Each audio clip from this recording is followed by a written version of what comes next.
ইসলাম হলো একটা কন্টিনিউ জীবনের মডেলের ব্যবস্থার নাম হলো ইসলাম। ইসলামের জন্য যা কিছু দুনিয়ায় করবে প্রতিটা কাজে রাসূলুল্লাহকে ফলো করতে হবে। তুমি নামাজ পড়বে রাসূলুল্লাহকে ফলো করো, তুমি হজ করবে রাসূলুল্লাহকে ফলো করো, তুমি যাকাত দিবে রাসূলুল্লাহকে ফলো করো।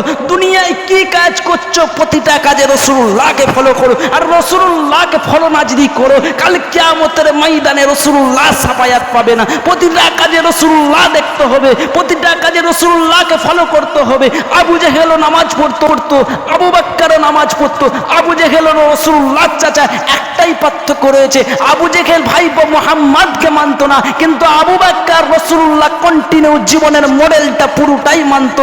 আবু বকর রাসূলুল্লাহকে ফলো করতো। তাই আমার আল্লাহ পাক দুনিয়ার যত মুসলমান আছে সবারই ঈমান যদি এক পাল্লাই থাকে, আবু বকরের ঈমান যদি এক পাল্লায় রাখা হয়, আমার আল্লাহ পাক আবু বকরের ঈমানটাকে বেশি ভারী করেছে। কেন? আবু বকর রাসূলুল্লাহর কন্টিনিউ জীবনের মডেলটা ভালোবেসেছিল, তাকে মেনেছিল। তাই আবু জেহেল হলো শয়তান, আবু বকর হলো ঈমানদার। তাই মুসলমান, তোমরা রাসূলুল্লাহকে ফলো করো, তবেই তোমরা ঈমানদার হবে, তবেই তোমার রাসূলুল্লাহর কাল কিয়ামতের ময়দানে সাফায়াত পাবে। আর কবরে যে প্রশ্নগুলো জিজ্ঞাসা করবে ওগুলো রাসূলুল্লাহ এসে নিজে রাসূলুল্লাহ দিয়ে দিবে। জোরে বলুন না সুবহানাল্লাহ।